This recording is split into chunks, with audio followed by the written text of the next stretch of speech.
Office computer screen দেখা যাচ্ছে? আপনারা একটু লিখেন ইনশাল্লাহ। স্ক্রিন দেখা যাচ্ছে কি? আচ্ছা, ঠিক আছে, ওকে। আচ্ছা, আমরা হচ্ছে ফিকুর সিয়াম বই পড়তেছিলাম। নাসুল শাহরুখ স্যারের। ওনারটা আমাদের শেষ প্রায়। আমরা আশা করতেছি আজকে আমরা শেষ করে ফেলতে পারবো। তো এইখান থেকে আমরা যেটা করব সেটা হচ্ছে এটা পড়ার পরে আমরা হচ্ছে আল হারমাইন একাডেমির যেটা সেই বইটা পড়বো ইনশাল্লাহ। তারপরে প্রোডাক্টিভ রমাদান যে বইটা আছে সেটা আমরা এই দুইটা ক্লাসে শেষ করে ফেলতে পারবো ইনশাল্লাহ। ঠিক আছে। তাহলে এখানে আমাদের আজকে আমরা দেখবো হচ্ছে কোন কোন দিন হচ্ছে রোজা রাখা নিষেধ। ঠিক আছে, রোজা রাখা নিষেধ। প্রথম হচ্ছে দুই ঈদ। দুই ঈদের দিন সওম রাখা নিষিদ্ধ। এটার দলিল হচ্ছে কি আবু হুরায়রা রাদিয়াল্লাহু আনহু থেকে বর্ণিত যে আল্লাহ রসুল সাল্লাল্লাহু আলাইহি ওয়াসাল্লাম দুই ঈদের দিন দুই ঈদের দিনে সিয়াম নিষিদ্ধ করেছেন। মানে সরি, দুই দিনের সিয়াম নিষিদ্ধ করেছেন। সেটা কি? ঈদুল আজহার দিন আর হচ্ছে ঈদুল ফিতরের দিন। দুইটা ঈদ যে আমাদের, দুই ঈদে আমরা রোজা রাখতে পারবো না ওই দিন। আর কোন কোন দিন? আইয়ামে তাশরিকের দিন। আইয়ামে তাশরিকের দিন কোনটা? জুলহিজ্জার 11, 12, 13, মানে ঈদের পরের 3 দিন। হ্যাঁ, তার মানে কি কোরবানি ঈদের সময় 4 দিন টানা রোজা রাখা যাবে না। ঈদের দিন, ঈদের পরের 3 দিন। তারপরে এটার মানে দলিল হচ্ছে কি, 1 মিনিট আপুরা।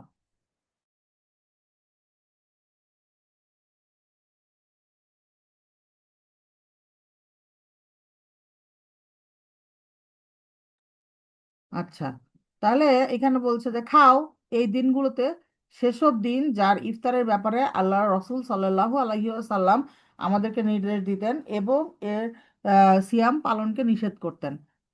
তার মানে সেটা বলছে মালিক, যে উনি মানে যে আর কি ডেসক্রাইব করছে, উনি বলছে যে এটা হচ্ছে আইয়ামে তাশরিক।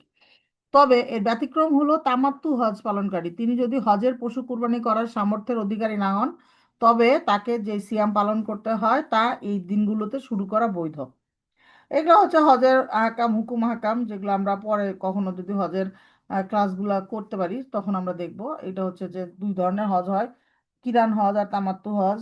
তো আচ্ছা, ঠিক আছে, আমরা এগুলো পরে আলাপ করবো। খালি খালি এগুলো এখন মাথার মধ্যে নিয়ে ব্রেনের মধ্যে লোড বাড়ানোর দরকার নেই। এই প্রসঙ্গে আয়েশা রাদিয়াল্লাহু আনহা এবং ইবনে উমার রাদিয়াল্লাহু আনহুমা থেকে বর্ণিত আইয়ামে তাশরিকে সাওম পালনের ব্যাপারে কেবল তাকেই সহজতা দেওয়া হয়েছে যার হজের পশু কুরবানি করার সামর্থ্য নেই।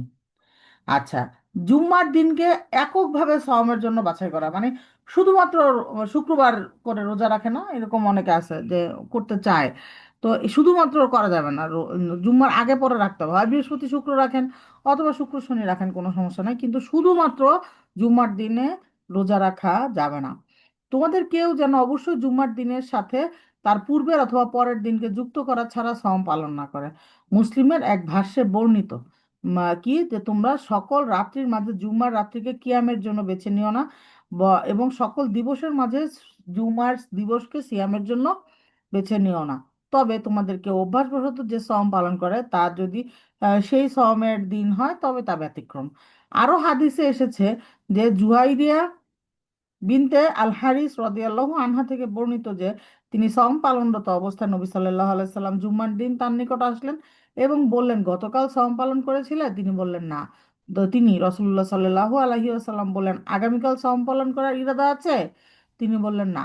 তখন তিনি বললেন যে তবে ইফতার সেরে ফেলো। এই সমস্ত হাদিস থেকে বোঝা যায় জুম্মার দিনকে এককভাবে সম পালন করার জন্য বাছাই করা মাকরুহ, তবে পূর্ববর্তী এবং পরবর্তী দিনের সাথে তাকে সওম দ্বারা যুক্ত করে নিলে কোনো অসুবিধা নেই। শনিবারকে এককভাবে সওমের জন্য বাছাই করা, তো শনিবারকেও এককভাবে সওমের জন্য বাছাই করা মাকরুহ। হ্যাঁ, তারপরে বলছে কি যে জুমার দিন কিংবা ডিম কিংবা শনিবারের দিন সম পালন করা মাকরু নয়। কখন সেটা বলে দিছে যে কোন কোন ক্ষেত্রে মাকরু হবে না। ফরজ সম কিংবা তার কাজা আদায়ের ক্ষেত্রে, যেমন মনে করেন কারো ফরজ সম বাকি আছে, মনে করেন যে হয়তো বা মানে এটারে কি বলে, ওই যে কাজা রোজা আর কি। তো কাজা রোজা আদায়ের ক্ষেত্রে পালন করা যাবে। কারো অভ্যাসের সাথে মিলে গেল, যেমন ধরা যাক সে একদিন পর পর দাউদি সিয়াম রাখে। দাউদি সিয়ামের মধ্যে মনে করেন বুধবার রাখছে, তাহলে বৃহস্পতিবার তার রোজা নাই, আবার শুক্রবারের রোজা, আবার শনিবারের রোজা নাই, আবার রবিবারের রোজা, এরকম করে যদি কারো এরকম ম্যাচিং হয়ে যায়, সেই ক্ষেত্রে হচ্ছে রাখতে পারবে। তারপরে বলছে যদি শুক্রবার আরাফা কিংবা আশুরা হয়, সেক্ষেত্রে আরাফা তো আশুরা তো নফল রোজা, এগুলো তো আমরা রাখবো, তো সেই জন্য ওই সময় রাখা যাবে। শাবানের নফল সাওম, শাবান হলো রমাদানের পূর্বের মাস। শামা- শাবানের নফল সাওম সম্পর্কে আম, কয়েক ধরনের বর্ণনা আসে, এর মাঝে সুন্দর সমন্বয় প্রয়োজন, তাই একে স্বতন্ত্র অনুচ্ছেদে রাখা হয়েছে। তো নবীজি সাল্লাল্লাহু আলাইহি সাল্লাম সম্পূর্ণ শাবান এর অধিকাংশই সাওম পালন করতেন। মানে কি বলছে যে এর ক্ষেত্রে দলিল কি? দলিল হচ্ছে উম্মু সালামা রাদিয়াল্লাহু আনহা থেকে বর্ণিত, তিনি বলেন আল্লাহ রসুল সাল্লাল্লাহু আলাইহি সাল্লাম কখনো পর পর 2 মাস সাওম পালন করতে দেখিনি, শুধু ব্যতিক্রম হলো তিনি শাবানকে সাওমের দ্বারা রমাদানের সাথে যুক্ত করতেন। আয়েশা রাদিয়াল্লাহু আনহা বলেন আমি তাকে শাবানের চেয়ে বেশি নফল সিয়াম পালন করতে কোনো মাসেই দেখিনি। তিনি পুরো মাস শাবান মাসই রোজা রাখতেন, তিনি প্রায় পুরো শাবান মাস রোজা রাখতেন। উভয় প্রকার বর্ণনার সমন্বয়ে দুইটা ব্যাখ্যা হইতে পারে। একটা হচ্ছে নবী সাল্লাল্লাহু আলাইহি সাল্লাম কোনো কোনো বছর পুরো শাবান, কোনো কোনো বছর শাবানের অধিকাংশ সাওম পালন করতেন।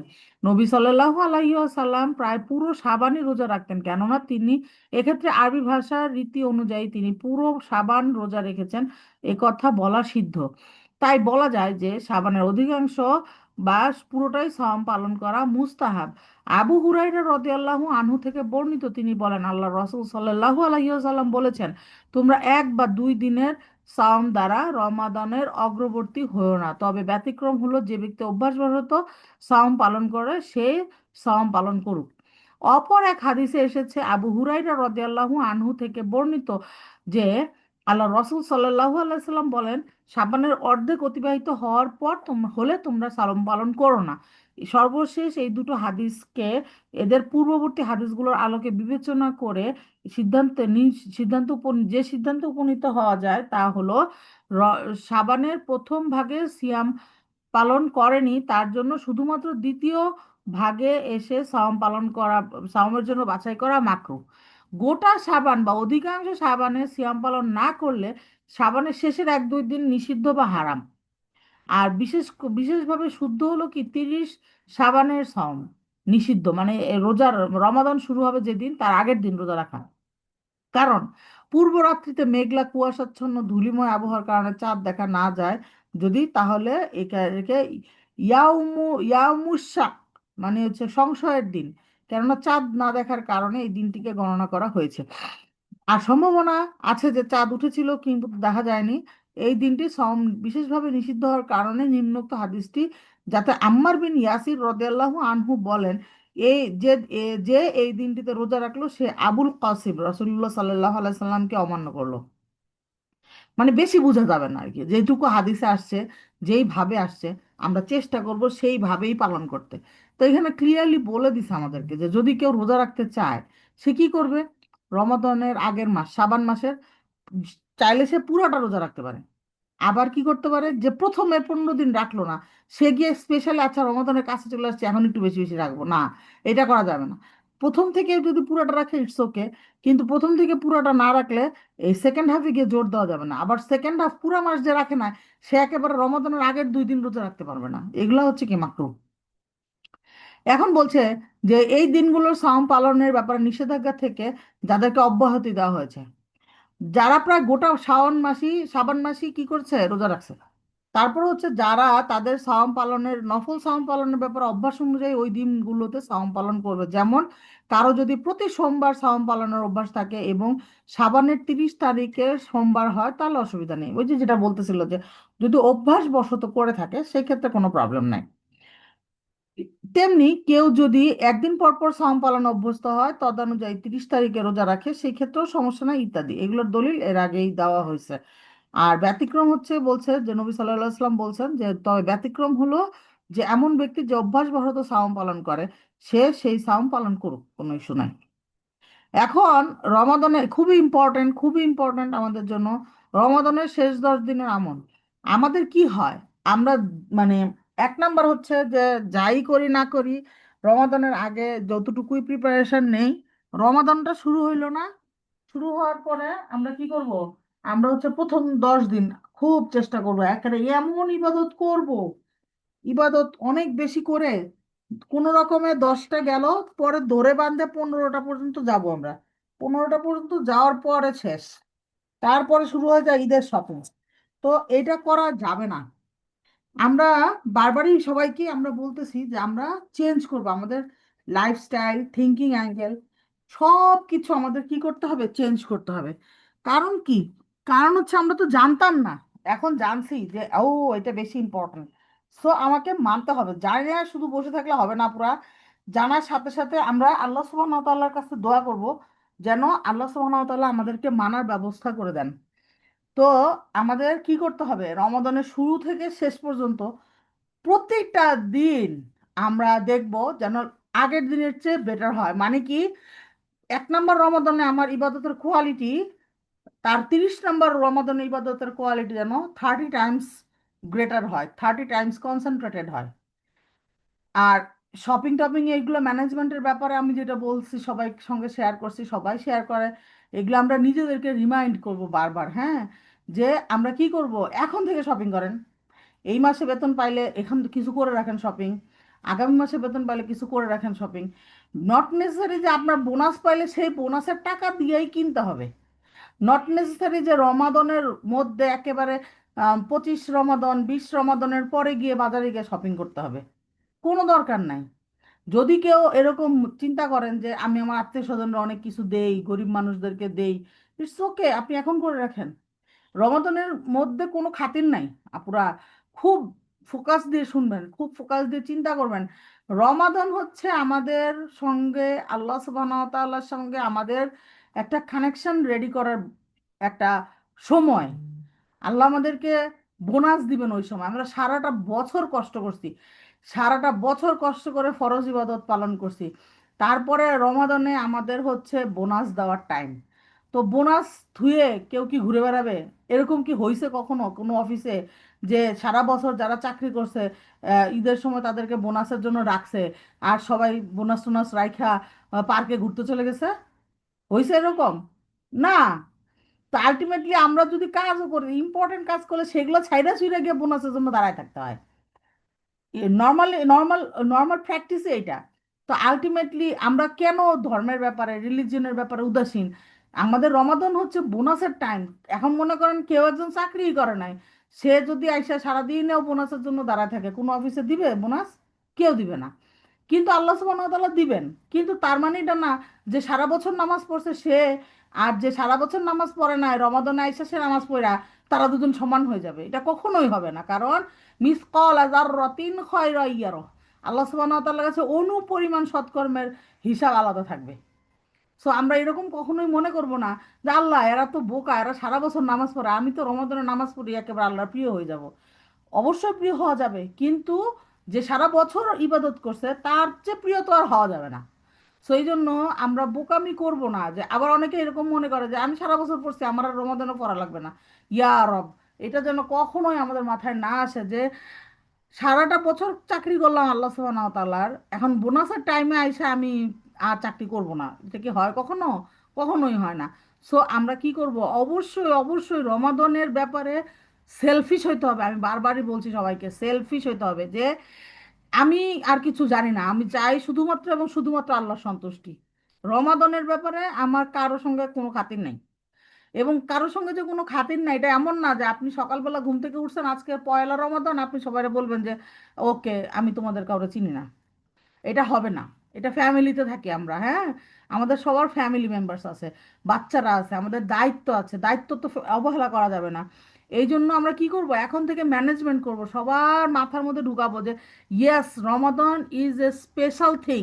রমাদান এটা চিন্তা করার সাথে সাথে আমাদের যেন গুজবাম্প হয়, আমাদের যেন মনের মধ্যে ওই যে বাতাস বয়ে যেতে থাকে, একটা খুশি লাগে যে আলহামদুলিল্লাহ রমাদান আমাদের একটা আল্লাহ সুবহানাহু ওয়া তাআলার কাছে যাওয়ার একটা ইম্পর্ট্যান্ট এবং একটা ফ্লেক্সিবল টাইম, যখন আমি অল্প ইবাদত করে অনেক বেশি বেশি পুরস্কার পাবো।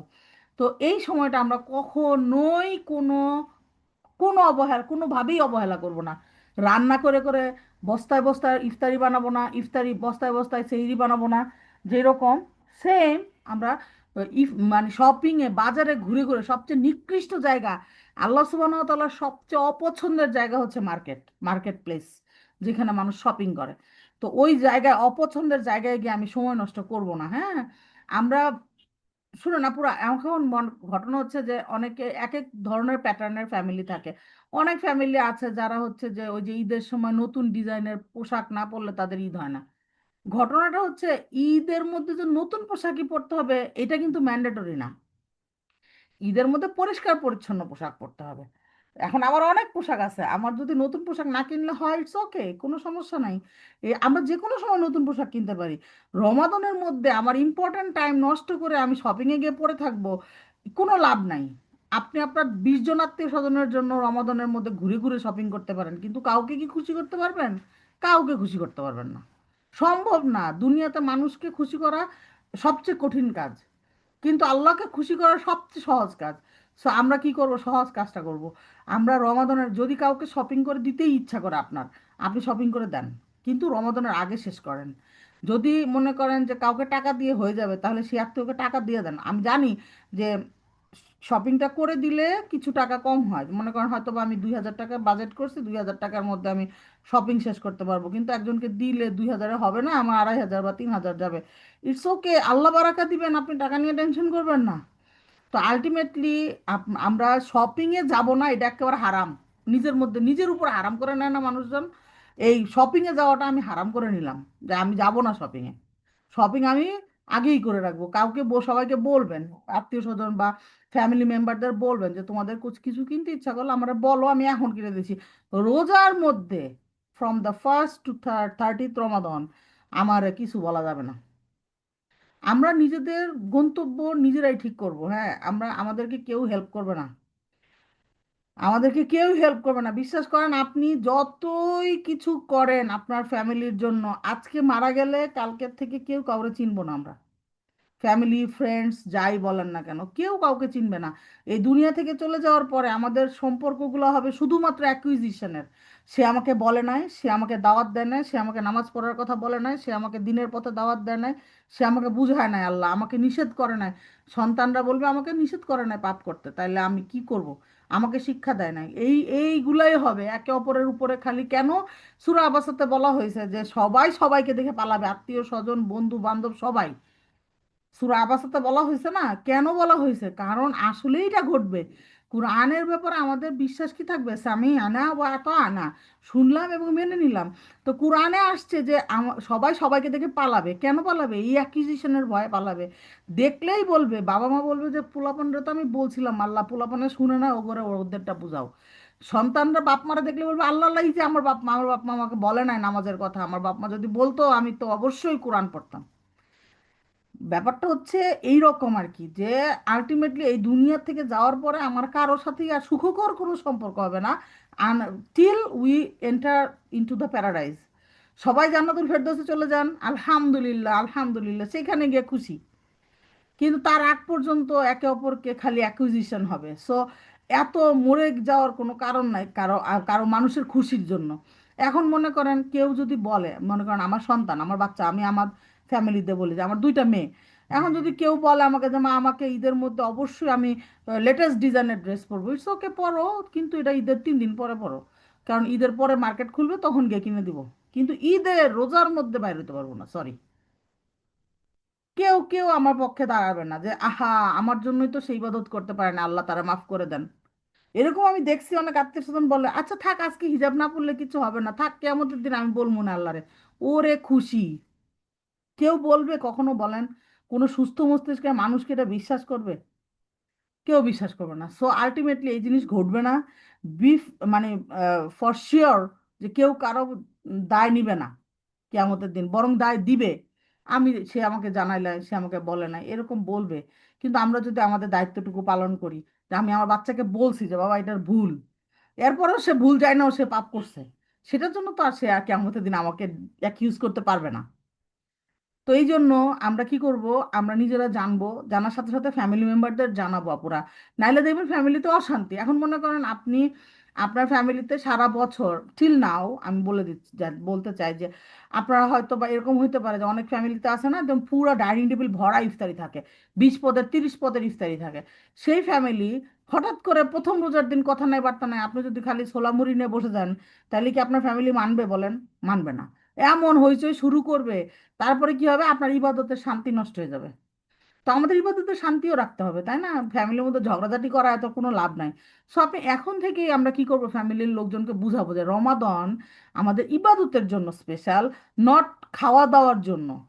আমরা খাবো, আমি সেম আলুর চপ, কাবাব, হালিম, এগুলো আমি রমাদানের বাইরে খাওয়াইতে পারি। তোমরা যদি চাও আমি এখন প্রতিদিন খাওয়াবো তোমাদেরকে, তোমরা যদি চাও রমাদানের পরে প্রতিদিন খাওয়াবো।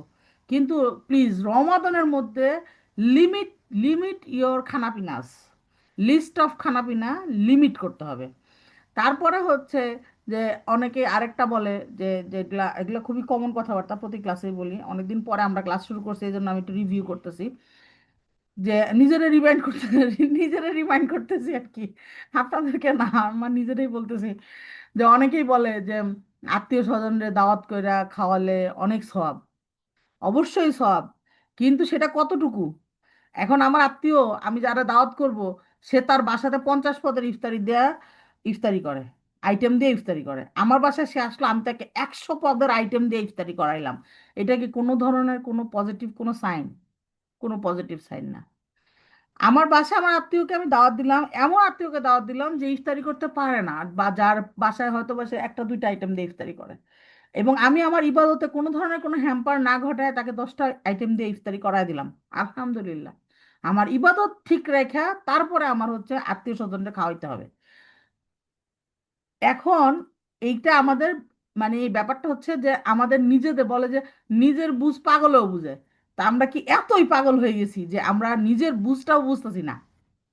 তো এটা বুঝাইতে হবে ফ্যামিলি মেম্বারদেরকে যে দিস ইজ স্পেশাল ফর ইবাদা, নট ফর দ্য দাওয়াত। ইফতারি পার্টি, সেহেরি পার্টি, এগুলো আমরা সব অ্যাভয়েড, এগুলো সব অ্যাভয়েড করবো, এগুলো আমরা কখনোই যাব না ইনশাল্লাহ।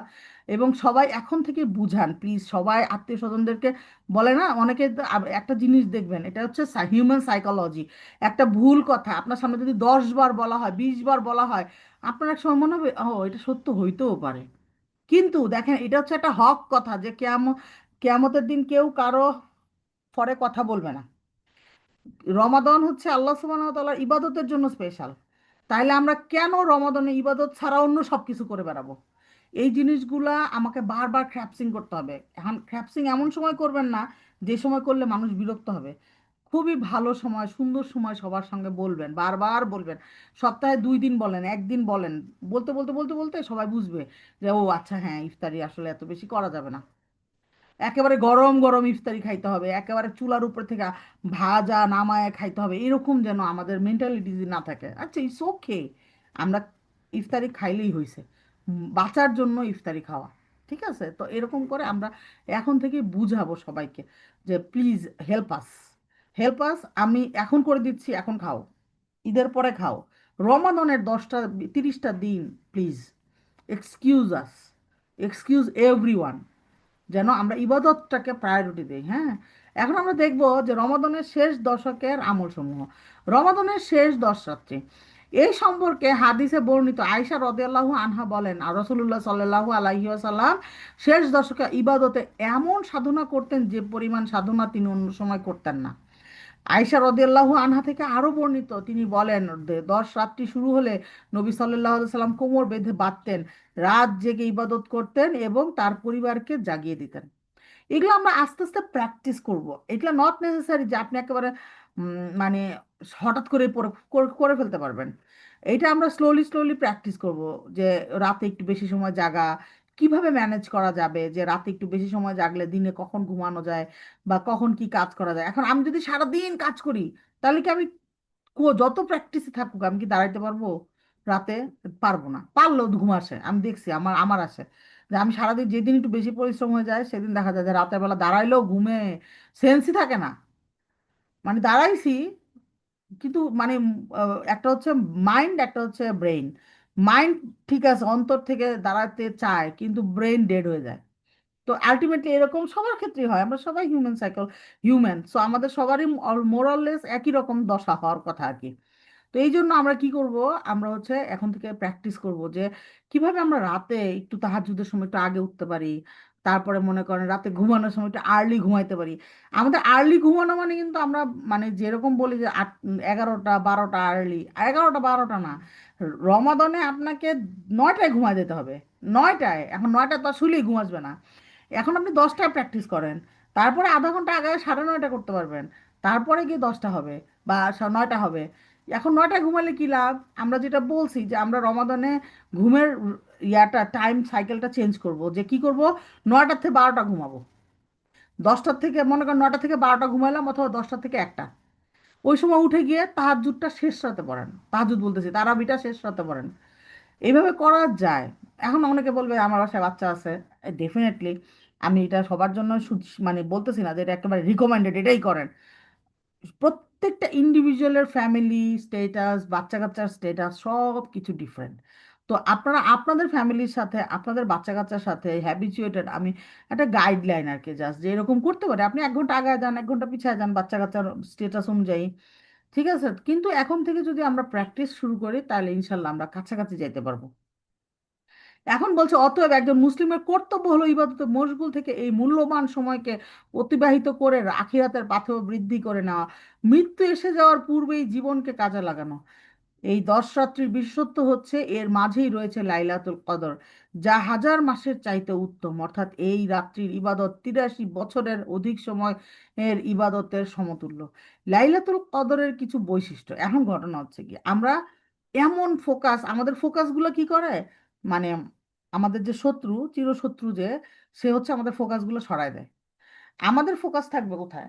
কোয়ালিটি অফ দ্য ইবাদা, কোয়ান্টিটি অফ দ্য ইবাদা, এগুলি না হয়ে আমাদের আমাদের ফোকাস চলে যায় কবে লাইলাতুল কদর, তার মধ্যে কি আছে, কোন দিন হবে, কি হয়েছে কি না লাইলাতুল কদর, এইগুলা হিসাব করাতে।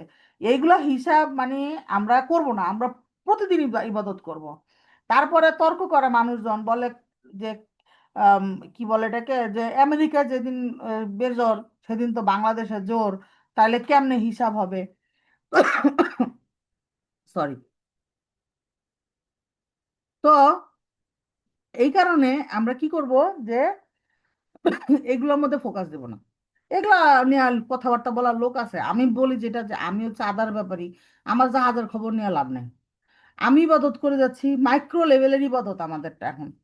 তো আমরা মাইক্রো লেভেলের ইবাদত করব, আল্লাহ সুবহানাহু ওয়া তাআলা বলবো আল্লাহ আপনি যেইভাবে ভালোবাসেন আমাকে সেইভাবে আমাকে দিয়ে ইবাদত করায় নেন। আমি তো জানি না কি ইবাদত করলে, কোনটা করলে ভালো কোনটা করলে মন্দ, আমি তো একেবারেই নাদান আমরা।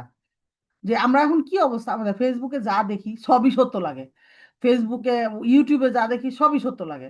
তো আলটিমেটলি এই জন্য আল্লাহ সুবহানাহু ওয়া তাআলার কাছে কন্টিনিউয়াসলি সাহায্য চাইতে হবে, যে আল্লাহ যেইটা আমাদের জন্য ভালো আপনি সেই ব্যবস্থা করে দেন, আমরা যেন সেই ওয়েতে চলতে পারি। এখন বলছে লাইলাতুল কদরের বৈশিষ্ট্যগুলো আমাদের জানা থাকলো, কিন্তু আমরা এটার মধ্যে ফোকাস দিব না, আমরা প্রতিদিন ইবাদত করব। হ্যাঁ, আমরা এটা খুঁজে আচ্ছা আজকে মনে হয় লাইলাতুল কদর না, বৈশিষ্ট্যগুলো নাই, তাহলে কম ইবাদত করি, এটা যেন আমাদের না আসে মনের মধ্যে। আমরা যেন প্রতিদিনই লাইলাতুল কদরের মতো করে ইবাদত করতে পারি, এবং প্রতিদিন যেন বেটার দেন বিফোর, প্রতিটা রমাদান আমাদের যেন বেটার দেন বিফোর হয়। হ্যাঁ, এই রাত্রিতে আল কুরআন নাজিল হয়েছে, যেমনটি আল্লাহ পাক বলেন নিশ্চয়ই আমি একে লাইলাতুল কদরে নাজিল করেছি। এর দুটো ব্যাখ্যা হতে পারে। এই রাত্রিতে আল কুরআনকে সপ্তম আসমানে অবস্থিত লাউহে মাহফুজ থেকে প্রথম আসমানে অবস্থিত বাইতুল ইজ্জাতে নাজিল করা হয়, পরবর্তীতে তার 23 বছর ব্যাপী নবী সাল্লাল্লাহু আলাইহি ওয়াসাল্লামের উপর নাজিল করা হয়। ইবনে আব্বাস রাদিয়াল্লাহু আনহুমা থেকে এমনটিই বর্ণিত হয়েছে। এই রাত্রিতে নবী সাল্লাল্লাহু আলাইহি সাল্লামের উপর আল কোরআন নাজিল হওয়া শুরু হয়েছে। এই রাত্রি হাজার মাস বা 83 বছরের চাইতেও উত্তম। এটা আল্লাহ সুবহানাহু ওয়া তাআলা সূরা কদরে বলছেন যে লাইলাতুল কদর হাজার মাস অপেক্ষা অধিক উত্তম, সামি'না ওয়া আতা'না, শুনলাম এবং মেনে নিলাম। এটা হচ্ছে ফিকুহ সিয়াম, নাসিল সারুক স্যারের বই, সবুজ পত্র পাবলিকেশন স্যার। সব জায়গায় পাবেন, সব বই, সব ইয়াতেই পাবেন, ওই কি বলে ওয়াফি লাইফ, তারপরে হচ্ছে রকমারি, সবগুলোতে পাবেন। তারপরে হচ্ছে বলছে এই রাত্রি বরকতময়, আল্লাহ পাক বলেন, নিশ্চয়ই আমি এটি নাজিল করেছি বরকতময় রাতে, নিশ্চয়ই আমি সতর্ককারী। এই রাত্রি 1 বছরের জন্য লাউহে মাহফুজে লিখিত তাকদির অনুযায়ী সকল কিছুর বিলি বন্টনের দায়িত্ব ফেরেশতাগণের নিকট অর্পিত হয়। আল্লাহ পাক বলেন, সে রাতে প্রত্যেক প্রজ্ঞাপূর্ণ বিষয়ে সিদ্ধান্ত অনুমোদিত হয়। এটা হচ্ছে কি 238 সূরা দুখানের 4 নম্বর আয়াত। এই রাত্রিতে জিব্রাইল আলাইহিস সালাম সহ অন্যান্য ফেরেশতাগণ অবতরণ করেন। আল্লাহ পাক বলেন, এতে ফেরেশতাগণ এবং রূহ তাদের রবের অনুমতি ক্রমে অবতরণ করেন সকল সিদ্ধান্ত নিয়ে। 239 সূরা আল কদরের 4 নম্বর আয়াত। এই রাত্রি শান্তি ও নিরাপত্তার রাত্রি। আল্লাহ পাক বলেন, শান্তিময় বা নিরাপত্তাপূর্ণ সেই রাত ফজরের সূচনা সূচনা পর্যন্ত। 5 নম্বর আয়াত আমাদের সূরা আল কদরের। ঈমান সহকারে প্রতিদানের আশায় যে ব্যক্তি এই রাত্রিতে ইবাদত করবে, আল্লাহ পাক তার অতীতের সমস্ত গুনাহ ক্ষমা করবেন। আবু হুরাইরা রাদিয়াল্লাহু আনহু থেকে বর্ণিত, নবী সাল্লাল্লাহু আলাইহি সাল্লাম বলেন, যে ঈমান সহকারে প্রতিদানের আশায় লাইলাতুল কদরে ইবাদত করবে, তার অতীতের সমস্ত গুনাহ ক্ষমা করে দেওয়া হবে। এত ইম্পর্টেন্স যেই রাতে, আমরা ওই যে আমি মাঝে মাঝে বলি যে গড়াগড়ি গড়াগড়ি দিয়ে কান্নাকাটি করে, মানে ফ্যামিলি মেম্বারদেরকে ইমোশনাল ব্ল্যাকমেল করে 10 দিনের জন্য রেডি করে ফেলতে হবে। এই 10 দিনে তারা নিজেরাও যেন কোনো ঝামেলার মধ্যে না যায়, আমাদেরকেও যেন টানাটানি না করে, বরং আমাদেরকে যেন তারা কন্টিনিউসলি হেল্প করে। আমরা বলবো তাদেরকে যে আমাকে হেল্প করলে আমার সমপরিমাণ সব কিন্তু তোমারও হবে, এবং তোমাকেও করতে হবে, তোমারটাও তুমি, আমি তোমাকে হেল্প করলে আমি পাবো। তো আলটিমেটলি এই জিনিসগুলা, দেওয়া নেওয়ার বিষয়গুলা, এগুলো আমরা কি করব, ফ্যামিলি মেম্বারদের সাথে শেয়ার করব। তারপরে কি বলা হয়েছে যে লাইলাতুল কদর কোন রাত্রি, লাইলাতুল কদর ঠিক কোন রাত্রিতে তা নিশ্চিত জ্ঞান আমাদেরকে দেয়া হয়নি। এই জন্য রমাদানের শেষ 10 রাত্রের প্রত্যেকটিতেই একে অনুসন্ধান করা উচিত। আবু সাইদ খুদরি রাদিয়াল্লাহু আনহু বর্ণনা করেন, আল্লাহর রসুল রমাদানের প্রথম দশকে ইতিকাফ করলেন, আর আমরাও তার সাথে ইতিকাফ করলাম। অতঃপর জিবরিল আলাইহিস সালাম তার নিকট আসলেন, বললেন, আপনি যা তালাশ করছেন তা আপনার সামনে। ফলে তিনি মধ্যবর্তী 10 রাতেও ইতিকাফ করলেন, আর আমরাও তার সাথে ইতিকাফ করলাম। অতঃপর জিবরিল আলাইহিস সালাম তার নিকট এসে বললেন, আপনি যা তালাশ করছেন তা আপনার সামনে। ফলে রমাদানের 20 তারিখে সকালে নবী সাল্লাল্লাহু আলাইহি সাল্লাম খুতবা দিলেন এবং বললেন, যে নবীর সাথে ইতিকাফ করেছে সে যেন ফিরে যায়, কেননা নিশ্চয়ই আমাকে লাইলাতুল কদর দেখ সে যেন ফিরে যায়, কেননা লাইলাতুল কদর আমাকে দেখানো হয়েছে এবং নিশ্চয়ই তা আমাকে ভুলিয়ে দেওয়া হয়েছে। তবে নিশ্চয়ই তা শেষ দশকের বেজর রাত্রিতে, আর আমি যেন আমি যেন কাদা কাদা ও পানিতে সিজদা করছি। অপর একই হাদিসের অপর বর্ণনা এসেছে, অতঃপর তিনি ভোরের আলোতে সালাহ শেষ করে বের হলেন, তার কপাল এবং নাকের ডগা উভয়টিতে কাদা এবং পানি লেগে আছে, আর তা শেষ দশকের মাঝে 21-এর রাত্রি। আব্দুল্লাহ ইবনে উনাইস রাদিয়াল্লাহু আনহু থেকে বর্ণিত এক বর্ণনা এসেছে তার 23-এর রাত্রি। কোন বর্ণনা এসেছে তার নবম এবং সপ্তম এবং পঞ্চমে তালাশ করো। মানে এগুলা, মানে সবগুলাতেই সিমিলার দেওয়া হয়েছে আর কি, কি বলে এটাকে, যে ইম্পর্টেন্স দেওয়া হয়েছে। সো আমাদের এগুলো নিয়ে টেনশনই করার দরকার নেই, আমরা লাস্টের 10 দিন কিছুতেই যাব না, মানে টানাটানি করে আমাদের জন্য বাইর না করা যায়। হ্যাঁ, ইবনে আব্বাস রাদিয়াল্লাহু আনহু থেকে বর্ণিত, নবী সাল্লাল্লাহু আলাইহি সাল্লাম বলেছেন, একে রমাদানের শেষ দশকে তালাশ করো, নবম বাকি থাকতে, সপ্তম বাকি থাকতে, পঞ্চম বাকি থাকতে। এক্ষেত্রে মাস যদি 30 দিনে হয় তবে জোর রাত্রিতে লাইলাতুল কদর হওয়ার সম্ভাবনা, আর যদি 29 হয় তবে বেজোর রাত্রিতে লাইলাতুল কদর হওয়ার সম্ভাবনা, তার মানে প্রতিদিনই। ইবনে উমার রাদিয়াল্লাহু আনহুমা নবী সাল্লাল্লাহু আলাইহি সাল্লাম থেকে বর্ণনা করেন যে তিনি বলেছেন, তোমরা শেষ সাতে লাইলাতুল কদর তালাশ করো। আবার কোন বর্ণনায় সুনির্দিষ্টভাবে 27-এর রাতের কথা এসেছে। মুয়াবিয়া ইবনে আবু সুফিয়ান রাদিয়াল্লাহু আনহু নবী সাল্লাল্লাহু আলাইহি সাল্লাম থেকে লাইলাতুল কদর প্রসঙ্গে বর্ণনা করেন যে তিনি রাসূলুল্লাহ সাল্লাল্লাহু আলাইহি সাল্লাম বলেন, 27-এর রাতটি হলো লাইলাতুল কদর। এছাড়া 27-এর রাত্রি লাইলাতুল কদর হওয়া উমার, হুজাইফা, উবাই ইবনে আব্বাস রাদিয়াল্লাহু আনহুম প্রমুখ সাহাবীগণের মত। এছাড়া 27-এর রাত্রি লাইলাতুল কদর হওয়া, সেটা পড়লাম। এই ক্ষেত্রে এ সকল বর্ণনা একত্র করে বলা যায় যে যে নিশ্চিতভাবে লাইলাতুল কদর পেতে চায় তার উচিত রমাদানের 21 রাত্রি শুরু থেকে সকল রাত্রিতে লাইলাতুল কদর প্রাপ্তির আশায় ইবাদত করা। এর মাঝে তা বিজোড় রাত্রিতে এবং তার শেষ 7 রাত্রিতে হওয়ার সম্ভাবনা অধিকতর। 27-এর রাত্রিতে তার সম্ভাবনা প্রবল। লাইলাতুল কদর সংক্রান্ত সকল বর্ণনাকে মিলিত করে কেউ কেউ মত দিয়েছেন যে লাইলাতুল কদর এক এক বছর এক এক রাত্রিতে হয়ে থাকে। মোট কথা, বুদ্ধিমান মুসলিম প্রতি বছর যে কোনো একটি রাত্রিকে নিশ্চিতভাবে লাইলাতুল কদর গণ্য করার ঝুঁকি না নিয়ে শেষ 10 রাত্রির প্রতিটিতেই ইবাদতে মশগুল হবে, যেন এই মহাফজিলতপূর্ণ রাত্রি কিছুতেই হাতছাড়া না হয়। লাইলাতুল কদরের দোয়া। লাইলাতুল কদরের দোয়া কি? আল্লাহুম্মা ইন্নাকা আফুউন তুহিব্বুল আফওয়া ফাআফু আন্নি। তো আমরা এটা মুখস্থ করব। অবশ্য আইন হামজা এগুলো সব দেখে মুখস্থ করব, আলো ধুলো মুখস্থ করব না, হামজার জায়গায় আইন পড়লে শেষ। তো এটা আমরা সবাই মুখস্থ করব এবং চেষ্টা করব আরেকজনকে শুনাইতে, কারণ আমার মনে হয় যে আমরা ভাবি ঠিক আছে, আবার মনে হয় যে আচ্ছা আমারটা মনে হয় ঠিকই আছে, কিন্তু শুনাইলে তখন মনে হয় যে ও আচ্ছা আমি তো হামজা বলতেছিলাম, আমি তো আইন ভাবছি। তো এই জন্য আমরা সবাই একটু চেষ্টা করব যে শোনাইতে, অথবা লিস্ট রেকর্ড করে নিজের পড়াটা নিজে শুনতে। লাইলাতুল কদরের লক্ষণ। লাইলাতুল কদরের কিছু লক্ষণের বর্ণনা এসেছে। ওই দিন সূর্য রশ্মিবিহীন অবস্থায় উঠবে। লাইলাতুল কদর শান্তিময় রাত্রি, খুব গরম নয় খুব ঠান্ডাও নয়। এর দিবসে সূর্য লাল এবং দুর্বল অবস্থা উদিত হয়। অনেকেই দেখছে এরম বলে যে এটা তো দেখছি, আমার তো খুব ঠান্ডাও লাগে না গরমও লাগে না, আমার তো মনে হয় কালকের রাত। আমি খালি অবাক হয়ে শুনি মানুষের বর্ণনা। এত কামিল লোকজন এক একজন, মানে এই এই জামানায় আইসাও যে তারা লাইলাতুল কদর ফিল করে ফেলায়। আমি আমি টের পাই না এগুলা। আমি টের পাই না মানে আসলে আমি টের পাইতে চাই না। আমার এই অ্যানালাইসিস করার টাইম নাই। আমাদের মেইন কাজ হচ্ছে কি? ইবাদত করা, কোয়ালিটি ফুল ইবাদত করা। আমরা হচ্ছে কন্টিনিউয়াসলি আল্লাহকে বলে আল্লাহ সাহায্য করেন, আল্লাহ আপনি সাহায্য করেন, আমার দরকার নাই আমার কোন লাইলাতুল কদর কবে সেটা আমার ফিল করার দরকার নাই, আমি যেন 10টা রাত ইবাদত করতে পারি। আপনি আমাকে সেইভাবে সাহায্য করেন আল্লাহ, যেভাবে আপনি পছন্দ করেন সেই ইবাদতগুলো যেন সর্বোচ্চ লেভেলের কনসেন্ট্রেশন দিয়ে খুশু খুশু সহকারে আমরা যেন ইবাদত করতে পারি। দোয়া করবো আপু, দোয়া হচ্ছে মুসলিমের হাতিয়ার। আল্লাহ সুবহানাহু ওয়া তাআলা সহজ করে দিবেন ইনশাআল্লাহ, ইনশাআল্লাহ। এরপরে বলছে কি, লাইলাতুল কদর উজ্জ্বল রাত্রি, খুব গরমও নয় খুব ঠান্ডাও নয়। এই রাত্রিতে উল্কাপাত হয় না। উল্লেখ্য যে অভিজ্ঞতার অভাবে লাইলাতুল কদরের দিবসে সূর্যের অবস্থান নির্ণয়ে ভ্রান্তির সুযোগ আছে। অর্থাৎ যারা নিয়মিত সূর্যোদয় প্রত্যক্ষ করেন তাদের পক্ষেই বোঝা সম্ভব যে কোন একটি দিনের সূর্য অপেক্ষাকৃত নিস্তেজ কিনা।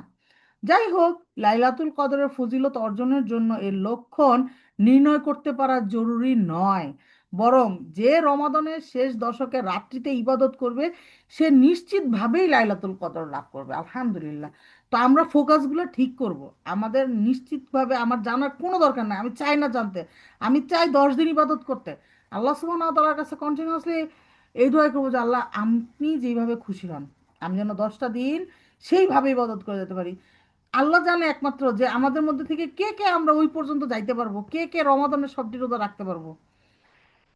আল্লাহ জানে যে আমরা জীবনে আর কয়টা রমাদান আমি পাবো। আমরা কেউ জানি না। আমার খুব ভয় লাগে যখন দেখি যে মানুষজন রমাদান পায়াও অবহেলা করে। আমি নিজে অবহেলা করি। কেন অবহেলা করি? শয়তানের ওয়াসওয়াসায় অবহেলা করি, নিজের নফসের ধোঁকায় পড়ে অবহেলা করি। আল্লাহ যেন আমাদেরকে সকল ধরনের নফসের ধোঁকা থেকে আমাদেরকে হেফাজত করেন, আমিন।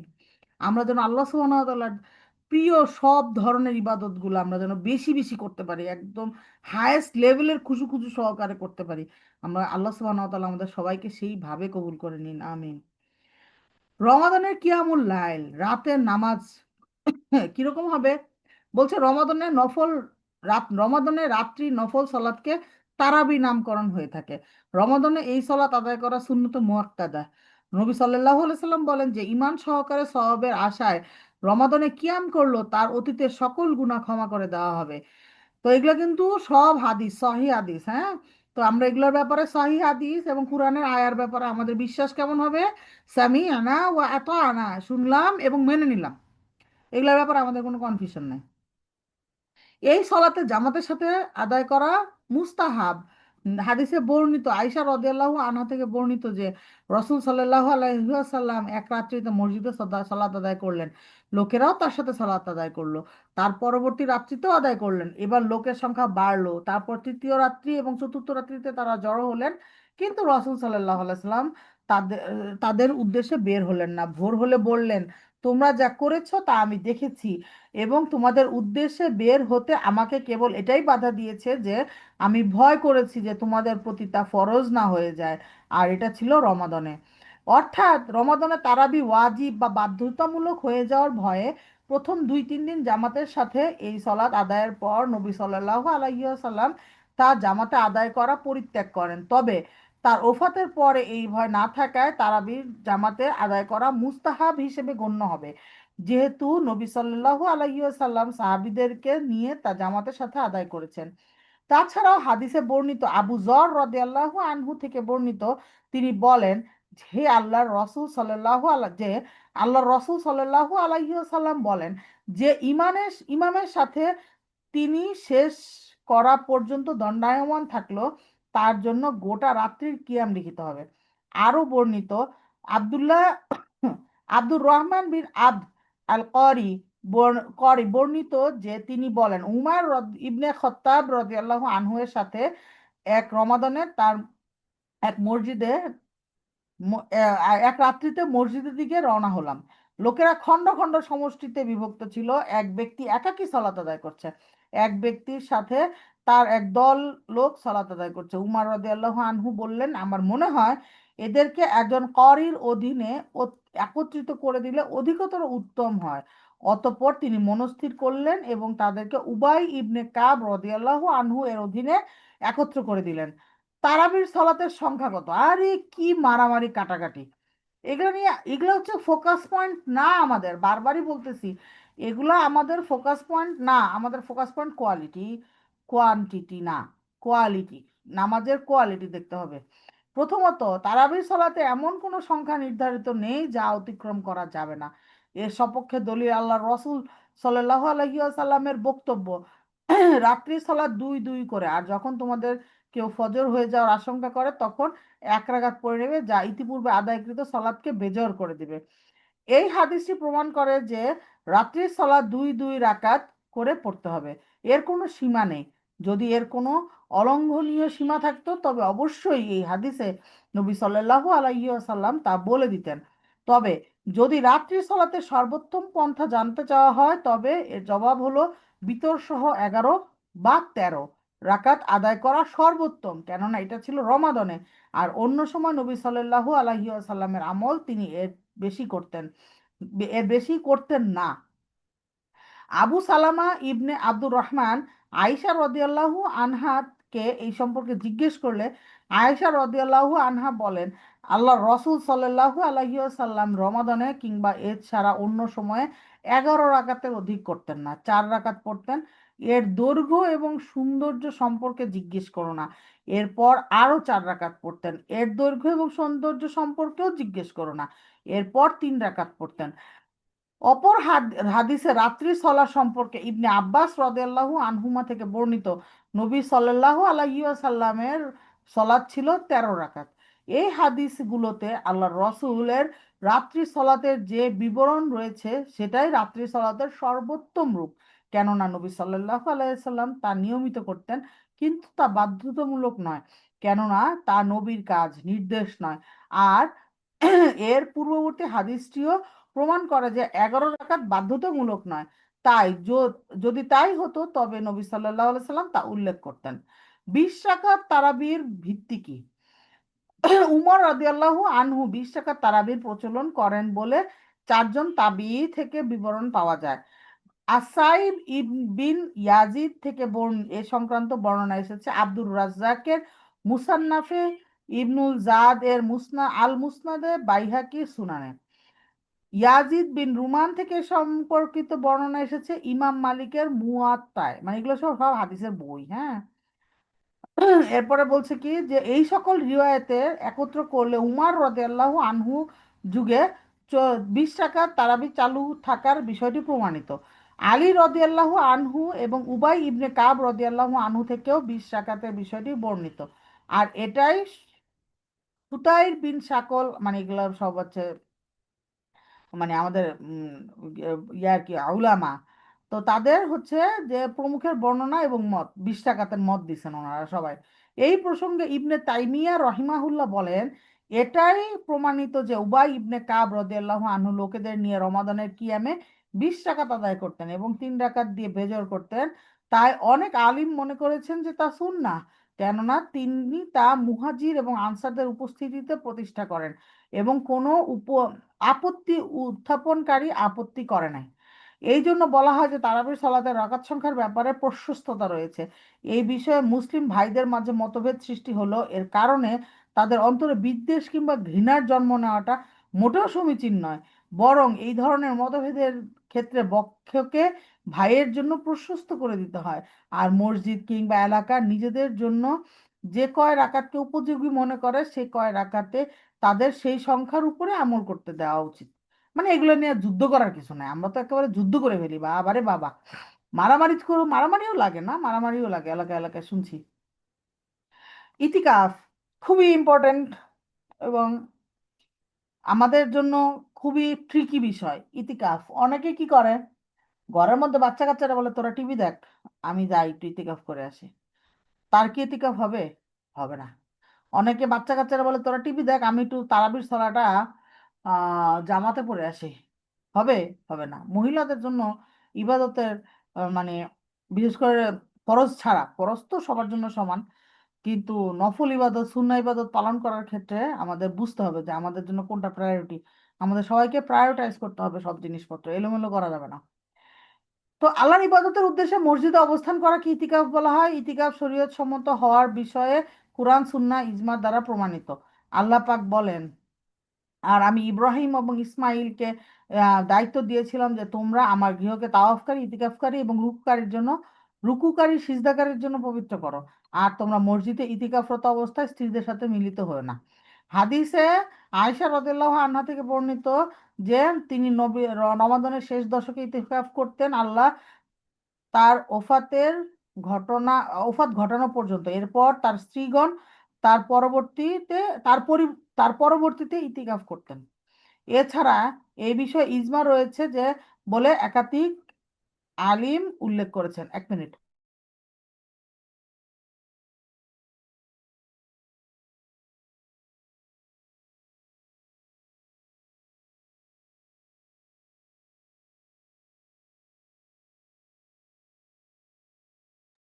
সরি। তাহলে বলছে যে এছাড়া এই বিষয়ে ইজমা আছে। ইতিকাফের বিধান, এখন বাংলাদেশে আইসা ইতিকাফ ঘরেও করা যায়, বুঝছেন না? এখন বাংলাদেশে আইসা যেগুলো করা যায় সেগুলো তো আর আমাদের টার্গেট না। আমাদের টার্গেট হচ্ছে হাদিস দ্বারা প্রমাণিত হইতে হবে, সুন্নাহ অ্যাকর্ডিং টু সুন্নাহ হইতে হবে। অ্যাকর্ডিং টু সুন্নাহ না হলে ওগুলো কোনো ইবাদত না। যত ভালো কাজই হোক, যত ভালো কাজই হোক, সেটা অ্যাকর্ডিং টু ওটা ইবাদতের আন্ডারে পড়বে না। ইবাদত হচ্ছে কি, অ্যাকর্ডিং টু সুন্নাহ হইতে হবে। এখন ইতিকাফের বিধান, ইতিকাফ সুন্নাহ এবং মানত ছাড়া ওয়াজিব হয় না। মানে মানত করলে সেটা ওয়াজিব হবে, আর এমনিতেই ইতিকাফ হচ্ছে সুন্নাহ। রমাদানে ও রমাদান ছাড়া ইতিকাফ করাও শরীয়তসম্মত, তবে রমাদানে তা উত্তম, বিশেষ করে শেষ দশকে। হাদিসে আসছে ইবনে উমার রাদিয়াল্লাহু আনহুমা থেকে বর্ণিত যে উমার রাদিয়াল্লাহু আনহু বলেন, হে আল্লাহ রসুল, আমি জাহিলিয়াতের যুগে আল মসজিদুল হারামে এক রাত্রি ইতিকাফ করার মানত করেছিলাম। তিনি সাল্লাল্লাহু আলাইহি সাল্লাম বলেন, তোমার মানত পূর্ণ করো। ইতিকাফের কোনো নির্দিষ্ট সময়সীমা শরীয়তে বেঁধে দেওয়া হয়নি, যেমন উপরোক্ত হাদিস দ্বারা বোঝা যায় যে ইতিকাফ মাত্র এক রাত্রি ব্যাপীও হতে পারে, তবে তার কম হবে না, এ কথাও বলা যায় না। এজন্য সঠিক মত হচ্ছে যতটুকু সময় মসজিদে অবস্থান করলে একজন ব্যক্তিকে ইতিকাফকারী বলা যায় ততটুকু সময় ইতিকাফের জন্য যথেষ্ট। ইতিকাফের স্থান, সলাতের জন্য ওয়াকফ করা মসজিদ ছাড়া অন্য কোনো জায়গায় ইতিকাফ করা বৈধ নয়। সো বাংলাদেশে যারা এই ইজমা কিয়াস করে বলে যে বাসার মধ্যে মহিলাদের ইতিকাফ হবে, ইতিকাফ হবে না। এটা একদম ক্লিয়ার, লাউড অ্যান্ড ক্লিয়ার। হ্যাঁ, এটার মধ্যে আর আমরা কোনো কিন্তু পরন্তু লেকিন এগুলো বলার দরকার নাই। আমার তো ইতিকাফ করা ফরজ না, তাহলে আমি কেন ইতিকাফ করার জন্য বেহুশ হয়ে যাব? আবার বাসার মধ্যে বিভিন্ন বুদ্ধি শুদ্ধি বাই করে, হুজুরদের কাছ থেকে ফতোয়া বাই করে মুখ দিয়া, তাদের মুখ দিয়ে আমাদের পছন্দ মতো ফতোয়া বাই করে আইনা বাসার মধ্যে বসে ইতিকাফ করব। এত জ্ঞানী হয়ে যাওয়ার দরকার নাই। আমরা সোজা হাদিস ওয়াইজ চলবো। হ্যাঁ। আর তোমরা মসজিদে ইতিকাফ অবস্থায় স্ত্রীদের সাথে মিলিত হয় না। আর পুরুষদের জন্য ইতিকাফের জন্য মসজিদ হতে হবে যেখানে 5 ওয়াক্ত সালাতের জামাত হয়, কেননা নতুবা তাকে 5 বার মসজিদ থেকে বের হতে হবে, যা ইতিকাফের সংজ্ঞার বিরোধী। আর জামে মসজিদ অর্থাৎ যে মসজিদে জুমা পড়া হয় সেই মসজিদে ইতিকাফ করা বেশি উত্তম, কেননা জুমার সালাত আদায় করার নিমিত্তেও যেন ইতিকাফকারীকে বের না হইতে হয়। ইতিকাফকারীর করণীয়: ইতিকাফকারী বেশি বেশি ইবাদত বন্দিগিতে মশগুল থাকবে, যেমন জিকির, কোরআন তিলাওয়াত, সালাত ইত্যাদি। ইতিকাফ অবস্থায় সামাজিক বা সামষ্টিক কল্যাণের সঙ্গে সংশ্লিষ্ট ইবাদত, যেমন জ্ঞান অর্জন, দিন শিক্ষা ইত্যাদির তুলনায় ব্যক্তিগত ইবাদত অধিকতর উত্তম, কেননা সেটাই নবী সাল্লাল্লাহু আলাইহি সাল্লামের সুন্নাহ। ইতিকাফকারী অনর্থক কথা এবং কাজ বর্জন করবেন এবং ইবাদতে অন্যান্য জায়েজ কথা এবং কাজও যথাসম্ভব কম করবেন। অনিবার্য কারণ ছাড়া ইতিকাফকারী মসজিদ থেকে বের হবেন না। তারপরে কি বলছে যে আয়েশা রাদিয়াল্লাহু আনহা থেকে বর্ণিত, তিনি বলেন, আর নিশ্চয় আল্লাহ রাসূল সাল্লাল্লাহু আলাইহি সাল্লাম মসজিদে থাকা অবস্থায় আমার দিকে মাথা বাড়িয়ে দিতেন, আমি তা আছড়ে দিতাম, আর ইতিকাফরত অবস্থায় প্রয়োজন ছাড়া তিনি ঘরে ঢুকতেন না। কেননা প্রয়োজন ছাড়া মসজিদ থেকে বের হওয়া ইতিকাফের সংজ্ঞা বিরোধী। এই বিধানের ব্যাপারে ইজমা আছে, তবে কি কি কারণে তা বৈধ সেই বিষয়ে কিছু মতভেদ আছে। যাই হোক, ইতিকাফ অবস্থায় বের হওয়া বৈধ হওয়ার কারণগুলো নিম্নরূপ: প্রাকৃতিক প্রয়োজন মানে টয়লেট করার জন্য, পানাহারের উদ্দেশ্যে খাবার আনার জন্য যদি কেউ না থাকে তাইলে, অথবা মসজিদের মধ্যে পানাহার করা যদি নিষেধ থাকে, অশোভনীয় হয় এবং তার মর্যাদার বিরুদ্ধে ক্ষতিকর হয়, তাহলে কি করতে হবে, পক্ষে ক্ষতি মানে মর্যাদার পক্ষে ক্ষতিকর হয়। তবে যদি মসজিদে নোংরা হওয়ার ভয় থাকে, যদি মসজিদ কর্তৃপক্ষ বাইরে থেকে খাদ্যদ্রব্য ভিতরে আনতে না দেয়, যুদ্ধ করা যাবে না যে না আমি ভিতরে নিয়েই খাবো, নো। উদ্ভূত কোনো বিশেষ পরিস্থিতি, যেমন নবী সাল্লাল্লাহু আলাইহি সাল্লাম তার স্ত্রী সাফিয়া রাদিয়াল্লাহু আনহাকে বাসায় পৌঁছে দেওয়ার জন্য বের হয়েছিলেন, রোগী দেখতে যাওয়া কিংবা জানাজার সঙ্গী হওয়ার জন্য। আলী রাদিয়াল্লাহু আনহু এবং আমর বিন হারিস রাদিয়াল্লাহু আনহু প্রমুখ থেকে এমনটি বর্ণিত এসেছে। ইতিকাফকারীর জন্য স্ত্রীকে উপভোগ করা বৈধ নয়, কেননা আল্লাহ পাক বলেন, তোমরা মসজিদে ইতিকাফরত অবস্থায় স্ত্রীদের সাথে মিলিত হয় না। এই ব্যাপারে এই ব্যাপারে ইজমা বা ঐক্যমত আছে। রমাদানের শেষ 10 দিন ইতিকাফ করা সুন্নাত, যে এই 10 সুন্নাহ পালন করতে চায় সে 20 রমাদানের সূর্যাস্তের পূর্বে ইতিকাফ শুরু করবে।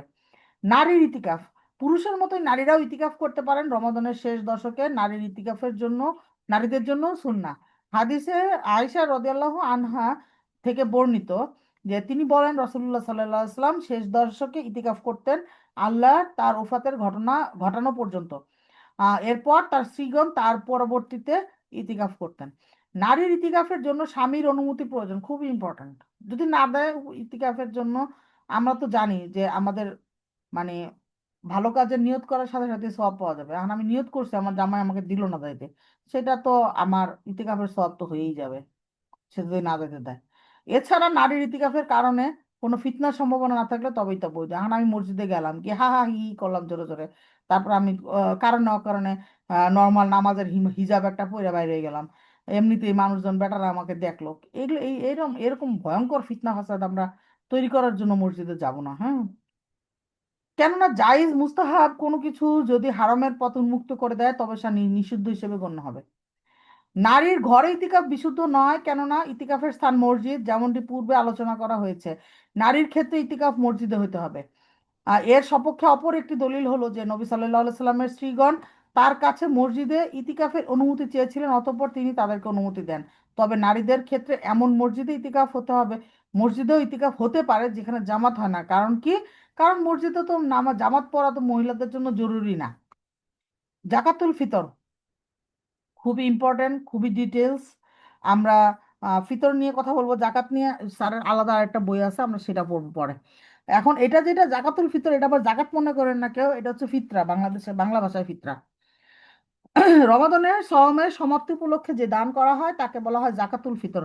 এই সম্পর্কে ইবনে আব্বাস রাদিয়াল্লাহু আনহুমা বলেন, আল্লাহ রসুল সাল্লাল্লাহু আলাইহি সাল্লাম সাওম পালনকারীর জন্য অনর্থক কথাবার্তা, অশ্লীল কাজে এবং কাফফারা মিসকিন খাওয়ানোর নিমিত্তে ফিতরা বাধ্যতামূলক করেছেন। যে সলাতের পূর্বে তা আদায় করলো তার কবুল ফিতরা হলো, আর যে সলাতের পর তা আদায় করলো তা সাধারণ দানের মধ্যে একটি হিসেবে গণ্য হলো। অথচ বাংলাদেশে বেশিরভাগ মানুষ কি করে, মসজিদে যায়, ঈদের সালাত পরে পইরা বাইরে তারপরে ফিতরা দেয় হুজুর মানে ওই ফকিরদেরকে, তাহলে এগুলো সব নর্মাল দান হয়, একটারও ফিতরা আদায় হয় না। ঠিক আছে, এটা আমরা জানছি, আমরা জানতাম না, যতদিন জানি না আল্লাহ মাফ করে দিবেন ইনশাল্লাহ। এখন জানছি, আমরা জানাবো আমাদের ফ্যামিলির লোকজনকে। আপনারা হাদিসের সঙ্গে দিবেন, আবু দাউদ, ইবনে মাজা, অন্যান্য আলবানির মতো হাসান এই হাদিসগুলা এগুলার রেফারেন্স দিয়ে বলবেন যে তুমি পড়ো, পড়ে তারপর ডিসিশন নাও। আপনার জানানোর দরকার, আপনি জানাবেন। যদি তারা না মানে, তারা আল্লাহর সাথে বুঝবে, আপনি তো জানাইছেন। ঈদের রাত্রি এবং দিবসের জন্য নিজের অধীনস্থদের প্রয়োজনীয় খাদ্যের অতিরিক্ত যারা আছে তার উপর ফিতরা ওয়াজিব। তার মানে কি দেখছেন, যার বাসায় একদিনের মানে ঈদের দিনের আর ঈদের রাত্রের খাবার আছে, তার উপরেই ফিতরা ওয়াজিব। তার মানে কি, কাজের বুয়াদের সবার কিন্তু ফিতরা ওয়াজিব। এরকম মনে করার কোনো কারণ নাই যে গরিব আমি হিসাব করে দিচ্ছি ঢাকা শহরে সবারই ফিতরা ওয়াজিব। কারণ ঢাকা শহরে সবারই নিজের দিনের খাবার আর রাতের খাবারের টাকা পয়সা থাকে। তো আলটিমেটলি ফিতরা কি করবেন, যার চেয়ে কম মানে যা অধীনস্থদের সবারই, মানে এখন আমার আন্ডারে যারা আছে, তার মানে এটা না কাজের বুয়া না। ব্যাপারটা হচ্ছে যে অধীনস্থ বলতে এখানে আসলে দাস দাসী বুঝাইছে। বা মনে করেন যদি বাধা লোকজন থাকে সেই ক্ষেত্রে আর কি। বা মনে করেন আমি আমার ফ্যামিলিতে যদি ফ্যামিলি মেম্বার অনেক থাকে, যাদের আমি চালাই, যাদেরকে লাইক যাদের ভরণ পোষণ দেওয়া মানে ছেলেদের জন্য যে বাধ্যতামূলক, যেমন বাবা মা বয়স্ক, তারপরে হচ্ছে যে যদি এরকম হয় যে সন্তান সন্ততি 18 বছরের নিচে এবং কামাই করে না এরকম, তারপরে মনে করেন ওয়াইফ, তারপরে মনে করেন যদি বিধবা বোন থাকে, বোন যদি আবার রিটার্ন করে বাবার ফ্যামিলিতে, সেই ক্ষেত্রে মানে এই টাইপের আর কি, যার যার মানে ভরণ পোষণ দেওয়া বাধ্যতামূলক ছেলেদের জন্য, তাদের সবার ফিতরা ওই মানে যে লোক ইনকাম করে সে দিবে। এখন বলছে যে একজন ব্যক্তি তার উপর নিজের তার অপ্রাপ্ত বয়স্ক সন্তানদের মধ্য থেকে যা সম্পদ নেই তাদের এবং তার স্ত্রী এবং দাস দাসীদের পক্ষ থেকে ফিতরা আদায় করা বাধ্যতামূলক। তারপরে কি বলছে, ফিতরা আদায় করতে হবে দেশের প্রচলিত খাদ্যদ্রব্য দিয়ে, টাকা দিয়ে না। আবু সাইদ খুদরি আল খুদরি রাদিয়াল্লাহু আনহু থেকে বর্ণিত যে তিনি বলেন, আমরা আর রসুলের যুগে ফিতরা আদায়ের জন্য ঈদুল ফিতরের দিনে খাদ্যদ্রব্যের একসা দান করতাম। এবং আবু সাইদ রাদিয়াল্লাহু আনহু বলেন, জব, কিশমিশ, পনির, খেজুর ছিল আমাদের খাদ্য। উপরোক্ত হাদিস থেকে আরো দুইটি গুরুত্বপূর্ণ মশলা বের হয়ে আসে। এক নম্বর হচ্ছে ফিতরার পরিমাণ একসা খাদ্যদ্রব্য, আধুনিক পরিমাপে 3 কেজি। অবশ্য গমের ক্ষেত্রে অর্ধ যথেষ্ট। আসমা বিনতে আবু বকর রাদিয়াল্লাহু আনহুমা থেকে বর্ণিত, তিনি বলেন যে আমরা আল্লাহর রসুলের যুগে 2 মুদ গম দ্বারা জাকাতুল ফিতর আদায় করতাম। ফিতরা আয়তনের মাধ্যম ফিতরা আয়তনের মাধ্যমে পরিমাপকৃত খাদ্যদ্রব্য থেকে বের করতে হবে, কেননা হলো আয়তন ভিত্তিক পরিমাপের একক। সুতরাং যা খাদ্য নয় তা দ্বারা ফিতরা আদায় করলে হবে না, যেমন অর্থ। এবং যা আয়তন দিয়ে মাপা যায় না তা খাদ্য হলেও সেটা দিয়ে ফিতরা আদায় হবে না, যেমন মাংস, আম, কাঁঠাল ইত্যাদি। কেননা এক্ষেত্রে ওজনের ভিত্তিতে পরিমাপ করা হয়। জাকাতুল ফিতর ঈদের সলাতের পূর্বে আদায় করতে হবে, যেমনটি ইতিপূর্বে ইবনে আব্বাস রাদিয়াল্লাহু আনহুমা এর বক্তব্যে এসেছে। এছাড়া ইবনে উমার রাদিয়াল্লাহু আনহুমা থেকে বর্ণিত, তিনি বলেন আল্লাহ রাসূল সাল্লাল্লাহু আলাইহি সাল্লাম মুমিনদের মধ্যে স্বাধীন ব্যক্তি, দাস পুরুষ নারী ছোট বড়দের উপর একসা খেজুর বা একসা গম জাকাতুল ফিতর হিসেবে বাধ্যতামূলক করেছেন, এবং সলাতের দিকে লোকেদের বের হওয়ার আগেই যেন তা আদায় হয় সেই নির্দেশ দিয়েছেন। তবে ঈদের 1-2 দিন আগে সেটা আদায় করা জায়েজ আছে, পরে কিন্তু না।